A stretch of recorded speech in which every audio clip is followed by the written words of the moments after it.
Hi, my name's Anna. I'm one of the community journalists um, reporting from my own home. Um, Hi, Adam. Can you introduce yourself? Hi, Anna. Yeah, my name's Adam Harrison. I'm a councillor on Camden Council for the Bloomsbury ward, but I'm also heading up our work on environment and transport. Thank you. First off, can you explain in clear and accessible language the changes you have made to the streets since COVID? Yes, of course. When COVID began, the government and we as the council were very worried about a couple of things. One was creating space for people, new space to walk and cycle, and this was because we had lost lots of public transport in terms of space on buses and on the tube, so we needed to create new ways for people to travel around the borough, so walking, cycling, but also in busier spots like high streets where people still needed to get to the shops, and some of our local high streets were very busy, so we needed new space, so we widened the pavements. And you probably remember, particularly around a year ago, there was lots of queuing outside shops, so there were certain very busy spots on high streets. But there was a second reason as well. The government talked about a car-based recovery. So, when things began to open up again, they were worried that everybody would be using their car and they would harm the environment. So we were trying to respond to the early emergency, but also to think ahead to the future. Thank you. Now, can you explain why the council made these changes? Yeah, it's a very similar reason, really, to keep people safe during COVID. So that people didn't have to get too close to each other if they were on the street. This could be actually particularly difficult for people who are in families with kids or in larger groups, or maybe pushing with pushchair or wheelchair. Where there's less space, it can be harder to stay away from people. So it's really all about keep people safe during COVID. Thank you. What was the consultation process for the changes? Early on, we were working very quickly, and the government said you need to think about where you would like to put the changes in, and put them in as an experiment. And that's an experiment that lasts for 18 months. And the idea is that you check how things are going during the 18 months and make any changes if things aren't working, or to improve them. And then at the end, if people like the changes, then you can then ask people formally if they would like them in some form. That was early on, and then as the year went on last year in 2020, we changed how we were doing things. So before bringing in the experiment, we asked people for 2 weeks what they think about the idea. So we take those views on board in our decision making, and then we trial things. But we still ask people at the end of it if they would like the changes. So that bit hasn't changed. Okay. If you check the Camden Disability and Camden Disabled Voices website, you'll know that disabled people have some concerns about some of the new changes. Are you able to work with us to make some changes to this scheme? Yeah, absolutely, we can do, and I hope we will. Because the changes are an experiment, it makes it easier to make changes as you go along. That's different from, for example, in the past, you would make the change and then that would be it, and there would be no real opportunity. But as it's an experiment, we can do that, and we have made changes in certain places as we go along. And I'm also hoping that in the co-design work and in the work we've been doing, we're going to be finding places where we can work together to design what changes are needed. Thank you very much for your time. Thanks, Anna. Thanks, Anna. I'm Mick Scarlett. I'm also one of the community journalists with Camden Disability Action. And thanks for talking to us, Adam. Now, of course, you've been talking about the pavement widening, which of course was really important. But another part of the sort of things that have happened over the last sort of year during lockdown is low traffic neighbourhoods. Now, could you tell us something about those? Yeah. The idea of low traffic neighbourhoods is that you have a group of streets where you essentially can't drive from one side to the other. So often before COVID, residents might complain about through traffic, it's called. So traffic that's not actually trying to get to anywhere in that group of streets, and they're using it as a cut through. People often don't like this because they feel it's bad for pollution, for the environment, including fight against climate change, that it's bad for road safety. And we have many of them in Camden already, sometimes some of them in place for many decades. But what came about during COVID was two things. Again, one was about creating new space for walking, cycling, and wheeling. So in those groups of streets where you have through traffic coming through, that could make it harder for people to socially distance.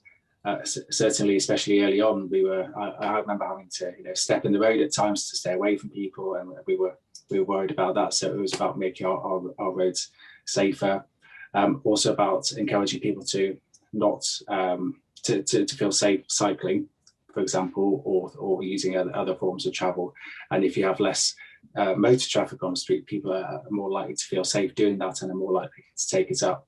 But then again, the government and the council were worried about what the government termed a car-based recovery. So that when things started to ease, that people would still be using their cars a lot because they were worried, and that this would have a really big impact, particularly on residential streets, which are quieter, where people are more likely to be more directly affected, and where in residential streets are generally narrower. They generally don't have some of the same things you have on some of the main streets, so zebra crossings, pedestrian crossings, other features to help keep people safe. So there is a bigger risk that if you have more traffic in a residential area, then that could have an impact on road safety. And another thing that Camden obviously, and I mean everybody at the moment, is promoting is the idea of cycling more. What's the aim of Camden around that? How is it going to try and promote cycling in the borough? We'd really like people to be cycling more for a huge number of reasons. It's good for the individual, it's good for our health, probably our mental health as well. If people cycle instead of taking a car, then it's good for the roads as well, because it means the roads are less congested. It means there's less air pollution, and it helps us to cut the carbon out of transport, decarbonise transport, to use a jargon, which is a really important thing we need to be doing as we fight climate change. That's been our policy for quite a few years, but with the COVID emergency, it became even more important to be not just encouraging people to cycle, but actually enabling them to, because for many years our roads have not been set up for people to feel safe and to be safe enough on our roads. And that's actually completely exclusionary, really, for the many people who feel they would like to cycle but don't feel they can. And cycling shouldn't be something that's just for the brave or for the strongest or so on. It's really something that should be available to everybody, and it's actually fundamentally a question about kind of equality of access to our streets as well. So that really came to the fore during COVID. And as I say, it is about creating that sort of infrastructure that enables people, not just encourages them to cycle. I know I myself have taken up hand cycling. I attach it to the front of my wheelchair, and it's given me a different insight into what it must be like to be a cyclist going on the road. and witnessing, you know, how close cars come and stuff like that. So I completely appreciate that anything that can actually make our streets safer for cyclists is a good thing.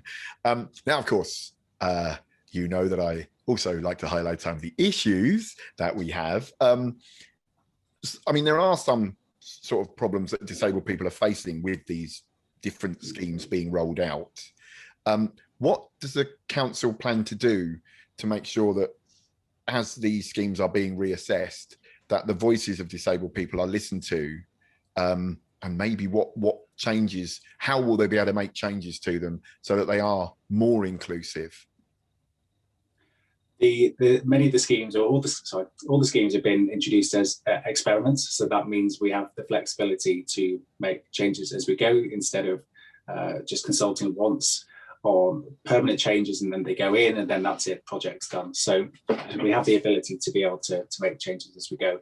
But the experiments are only allowed to last for up to 18 months. After that, they have to either come out or be made permanent with some changes. So at that point, after 18 months, we consult and hear the views of everybody. But we really do want to hear the views of people with disabilities to make sure we're hearing how the schemes have worked for them. So the opportunity is there, so people can test things out and feedback, and we can respond more kind of nimbly than we did in the past. So in a way, it's a big opportunity, but we do need to be careful to make sure we are listening as we go, because schemes have been implemented rapidly in response to the pandemic.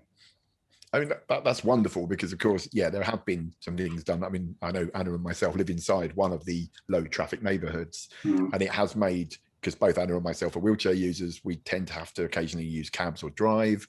And some of my journey getting to the Royal Free has become much longer because of the through and about. And so that's great to know that our voices will be listened to. Say someone is disabled and they live in Camden or they visit Camden and they want to say, hey, I'm having a problem with something. How can they get hold of Camden to let the council know what's happening to them? There's a couple of ways you can do that. You can contact your ward councillors first off. So everybody must be aware that everybody's in Camden has 3 local ward councillors who can represent them, and they can take cases up on their behalf. They can certainly contact me, and I get lots of correspondence from across the borough. The details are also available on the Camden website for the transport team, and you can email them directly. But fourthly, if you like, there is an ongoing online kind of engagement platform, we're calling it. It's a bit of a jargony word, but it's I think quite a nice looking, easy to use website where you can go to the scheme that perhaps you're interested in, one in your area, click on it, read about it, leave your comments, look at other people's comments and engage with them, say if you like them, dislike them, agree, don't agree. And there's, on that same website, there's also a map of Camden where you can put a pin in any way you like it and leave your comment. And we do take all those comments on board when we're thinking about what to do with a particular scheme. That's brilliant. That's wonderful to know. I mean, I think one of the big ones is that disabled people tend to be used by people who are against a lot of what you've been doing as a reason for not doing it. But we want to be green. We just want to make sure that our world doesn't shrink when we get more green. We want to cut traffic, but we also like to go to the shops or go to hospital or whatever. I think it's really important to know that the council is committed to making sure that disabled people have their experiences broadened by these changes, isn't it? Absolutely, yeah. You know, you yourself have talked about how your experience has changed. You've taken up hand cycling, so the impact of the pandemic and perhaps some of the changes we've experienced seems to have changed, you know, your experience. And we'd love to hear more through the community journalism project, for example, about how people's experiences are changing, hopefully for the better. But we also need to know where things aren't working as well.